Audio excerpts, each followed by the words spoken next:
What are the surprising downsides of being intelligent? Well, I'm glad to read some answers that state that there really are no downsides. And I mostly agree. But I think it really depends on the intelligent person. I have known some really smart people and they have some of the weird quirks you read about: unkempt hair, disgusting nails, extreme social awkwardness, depression. But I have known people even smarter and they were completely normal. And people talk about the frustrations of dealing with less intelligent people at work. But generally, smart people tend to work with other smart people, and I haven't found this to be a problem for most smart people I know. But one surprising downside I know of is conflict between religion and logic. A friend was raised in a devout, but not heavy-handed, Christian household. He really, truly believes in God, but his mathematical mind cannot but doubt to a degree. This has led to severe depression at times. Same thing with a Jewish friend. I think there is a biological drive towards religiosity in people and logic cannot completely overcome it for some. Another is a limited capacity to solve problems or to spot opportunities because they don't think the problem should exist. Like Coinstar, why don't people use up change as they go instead of lugging a giant jar and getting hosed every quarter?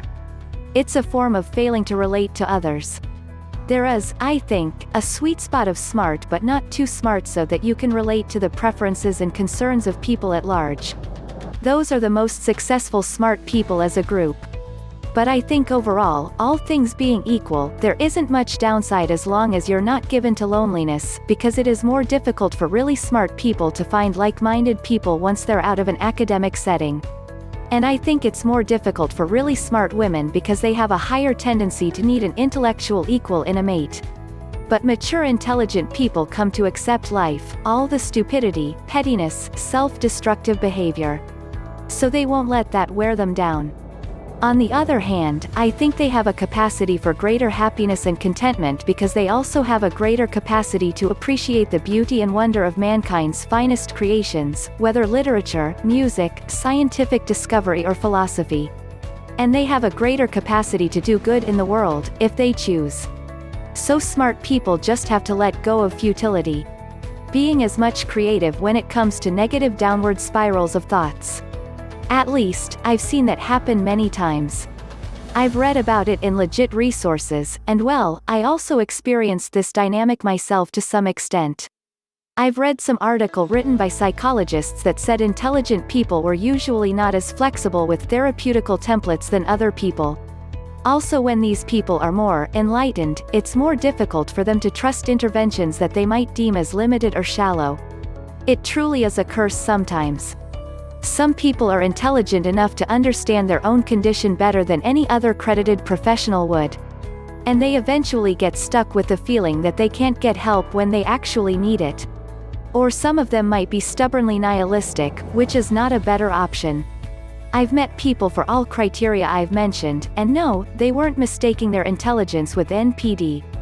Furthermore, I also had a therapist at my school that once told me she did not feel adequate. She chose another word, but it's basically what it meant, enough to pursue further our consultations, and suggested that I should take an appointment with a psychiatrist instead.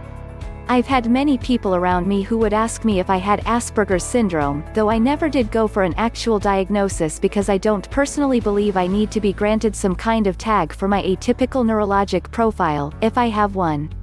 All that being said, I'd add that the autonomy which comes from higher intelligence can sometimes be harmful if the person cannot create bonds with people whom they see as equal.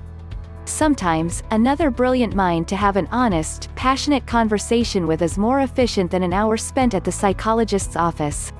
The only downside to being intelligent that I can think of is how people work really hard at trying to convince you that it is, after all, really a bad thing in disguise. As a 66-year-old recently retired Silicon Valley engineer, I know from first-hand life experience that this notion is total bullshit. Ignorance is not bliss, nor is it some kind of a secret virtue. I have been to 20 countries in my lifetime and seen many of the great slums of the world. Those places are the homes of the ignorant and uneducated people of the world. It is the extreme opposite of bliss. It is misery and suffering. Remember, your IQ is only an indication of your potential intelligence. Your actual intelligence is a consequence of your education and what you do with that potential. Knowledge is power. Don't let anyone tell you different.